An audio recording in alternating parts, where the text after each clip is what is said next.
నేను మా అన్న షాపింగ్కి వెళ్ళేటప్పుడు ఏదో ఒకటి తెచ్చుకుంటాం అనమాట తినడానికి రిటర్న్ వచ్చేటప్పుడు. ఇంకా వచ్చేటప్పుడు అయితే బజ్జీ మిక్చర్ ఇంకా ఆలు బజ్జీని అయితే తెచ్చుకున్నాము. అసలు ఆలు బజ్జీ అయితే అసలు నేనే చాలా బాగా చేసేసుకుంటాను. ఇంకా వచ్చేటప్పుడు తినాలనిపించింది అయితే తెచ్చుకున్నాం అనమాట. మీలో ఎంత మందికి ఇష్టం బజ్జీ మిక్చర్ ఇంకా ఆలు బజ్జీ కామెంట్స్లో అయితే పెట్టండి. మాకు చిన్నప్పటి నుంచి ఇలాగే మా డాడీ తెస్తుండే అనమాట.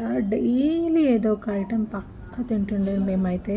మా డాడీ అయితే ఎప్పుడు ఒకే మాట అనేవారు, ఏ ఏజ్లో తినాల్సింది అదే ఏజ్లో తినాలి, మనం కష్టపడేది ఫుడ్ కోసమే అనేసి. ఇంకా మీరు పెద్దగా అయినప్పుడు బాధ్యతలు పెరిగిపోతాయి. మీరు పేరెంట్స్గా అయినప్పుడు మీరు మీకన్నా కూడా వాళ్ళ గురించి ఎక్కువ ఆలోచిస్తారు. ఏది తినాలన్నా కూడా మనం పిల్లల గురించి ఫస్ట్ ఆలోచిస్తాము. అరే ఈరోజు ఈ మనీ మనం బయట తినే బదులు ఇది సేవ్ చేసుకుంటే రేపు వాళ్ళకు ఉపయోగపడుతుందేమో అనేసి. మాకైతే ఫుడ్లో రెస్ట్రిక్షన్స్ మా పేరెంట్స్ తరపున అయితే ఎప్పుడు లేదు. వీడియో నచ్చితే సబ్స్క్రైబ్ చేసుకోండి.